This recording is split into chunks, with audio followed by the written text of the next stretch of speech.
Okay, so I'm doing another episode of this because I enjoy it, so hopefully you are too.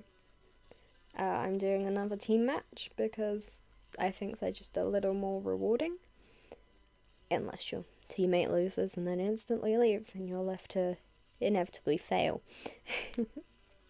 So this time I've gone for a different map. Apparently it's more popular because it actually managed to connect in under 5 minutes, so no editing needed, yay! So hopefully my strategy will actually work for once. I may need to actually create a strategy at some point. Yay, I'm number 2. So this one's kind of like Indiana Jones theme. And what's different is it has these balloons and they allow you to like move to any property if you land on them. And then you have these bomb icons, and if you land on one of them it sets up a bomb, and whoever goes past it next is instantly teleported to one of your properties. This is very annoying because half the time I end up landing on it myself.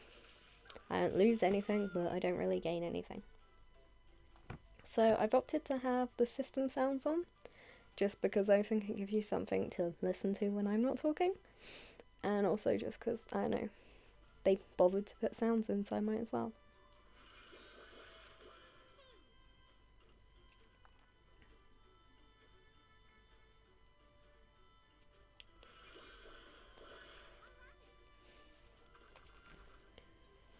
So I don't really have anything that helps with kind of a first move thing at the moment.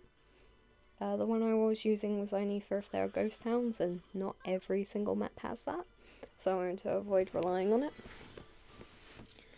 But hopefully what I do have will help. Unfortunately, one of the main cards I'm relying on, this one here, I can't really use until I'm about a third of the way into a game. Please don't take it from me. Well, it can only get better. Honestly, I don't know where these people get some of their cards. Like, they're just so nice. It's like, please stop spending money on this game I'm a fan of. It's like, I think my ultimate goal is to make money off of YouTube so I can buy in-game purchases. You know, it's nice to have a goal. It's like a friend of mine who's really obsessed with Love Live, the game of that. So I regularly have to talk her out of actually paying money towards it. It's like, but I'm not anywhere near as good. Like, I will just buy whatever they're like crappy first time novice packages. I don't mind. Or just one where it's like, pay £1.99 to not have ads. So, someone I know put it quite nicely. Ha, mine again. And that's, you know, that's how much you'd spend on a game anyway. So I think if I were to spend any money on a game, I would keep it under about £5. I know, like most games as well. Are you kidding me? Oh my god. Like, if you get like a little app game, you kind of need to either decide what side of that you're on, if you're absolutely going to spend money on it or not. I don't know. I don't mind spending money on app games. I just wish it wasn't mandatory. Like, I am at a colossal disadvantage sometimes on this game just because I don't have hundreds of pounds I can afford to spend on it. Because, like, even things like dice. You buy, like, fragments of dice and combine them to make your dice, and then you get more to level them up. And sometimes you need, like, 1,000, and you can only get, like, 40 at a time. Like, for each round you buy. And then, like, you have to buy, like, hundreds of those, and it's not even necessary. Like, necessary that you're going to actually get the one you want, which is really disappointing.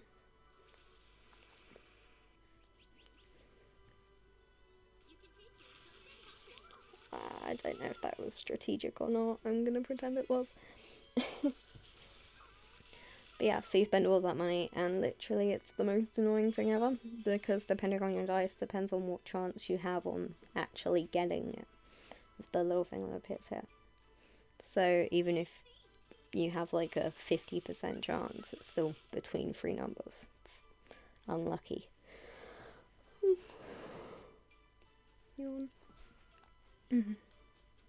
So this has these as well, which are special event cards.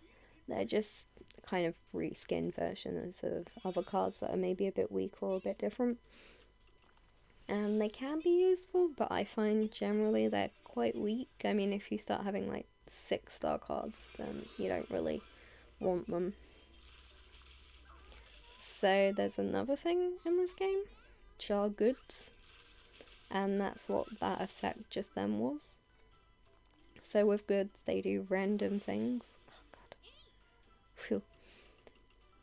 And those random things depend on what the goods are. Oh god. I'm gonna hit one of those bomb things.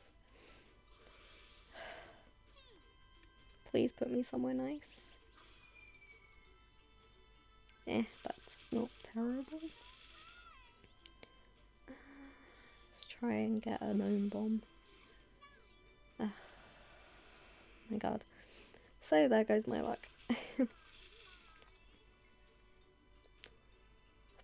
But yeah, so with the goods, their main thing is you can equip 4 of them, but they will only be triggered in the order you put them in, which I discovered way too late and spent ages wondering why none of them matter. But they do things like give you more money at the start, or potentially like you don't have to pay if you land on someone else's property, stuff like that. So they're very useful, but if you don't get them like placed right, then they're useless. And another thing that's really bad about them is that they can only be used like certain times, which is denoted by the number in the corner here. So this one's infinite, as is this one. This one can only be used twice. This one can also only be used twice, but I've already used it twice. And unlike cards and stuff, they're completely out of your choice. They just happen, which is something I really don't like.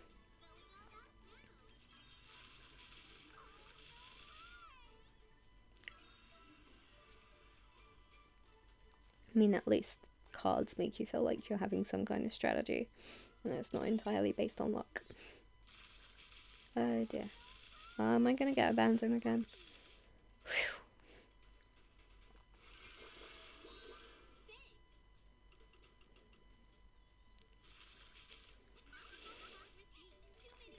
Which of this? Gonna get rid of this one. I really like this card. I might have to swap it out into my main deck.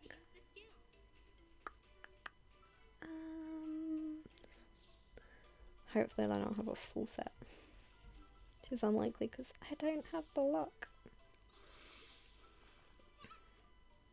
Oh nice, I'll get to show you what the balloon does after this.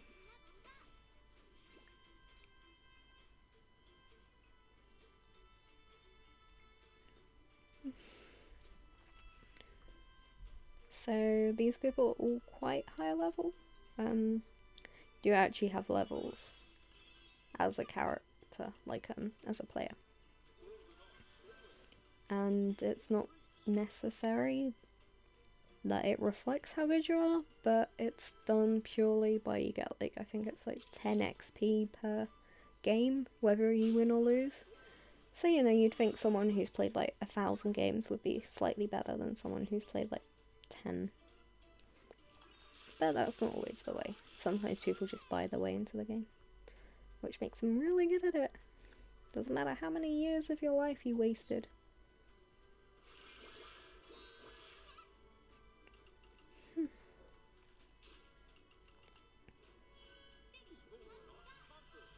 Ah dear. Where should I move? I shall move here.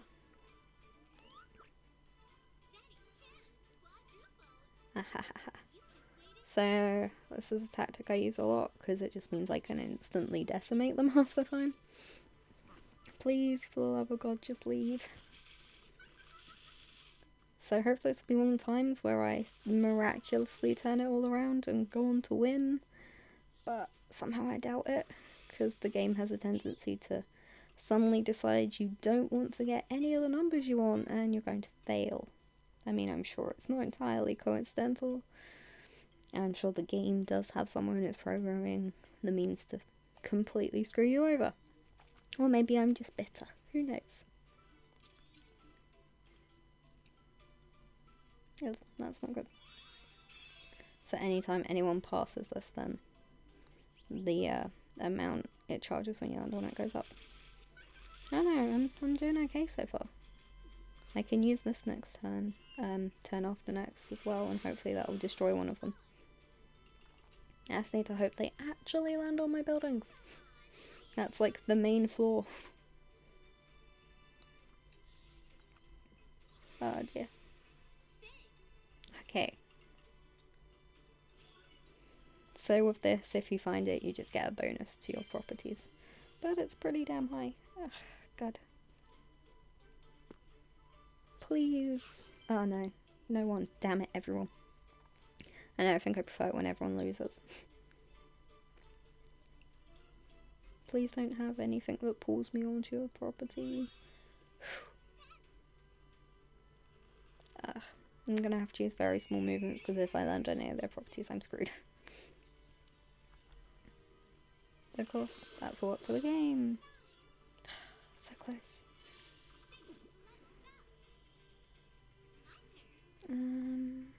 Oh god, I think I'm about to lose terribly. My life just flashed before my eyes. Please, will I've got someone land on something of mine. What does someone do? It's quite nice, it allows you to relook over cards. For 3 turns, increase tile by the times you've passed the start times 150%. Ouch. That's not very kind. I hate that one. Because that's the only time people actually land on my properties. Is when I will do nothing. Hopefully... yeah, screw it. Let's completely try and remove this person from the game. Because they can only land on like those two or those two. Because they're my only coloured ones. Well, I'm doing quite well so far. I'm sure it's about to go horrifyingly wrong though. Yep. Because I'm going to be magically teleported to one of their properties and it's going to do like 8 billion damage. 800 billion damage even. There we go. Sorry for losing again. It's literally out of my entire, like, realm of being able to control. It's just very frustrating. I don't know. I'm sure someday I'll actually win for you guys. So yeah, that concludes today's episode. I'm going to hopefully make a few more of these and be able to post them quite regularly, at least weekly really. So please try and support me in them. I need the moral support after constantly losing. So yeah, if you like this video, please like it. I mean, that's the most obvious way of showing you like something. Or add comments if you want to just laugh at my constant failure. Or subscribe if you want to be notified of my imminent failure. So I hope you enjoyed these videos. Thank you.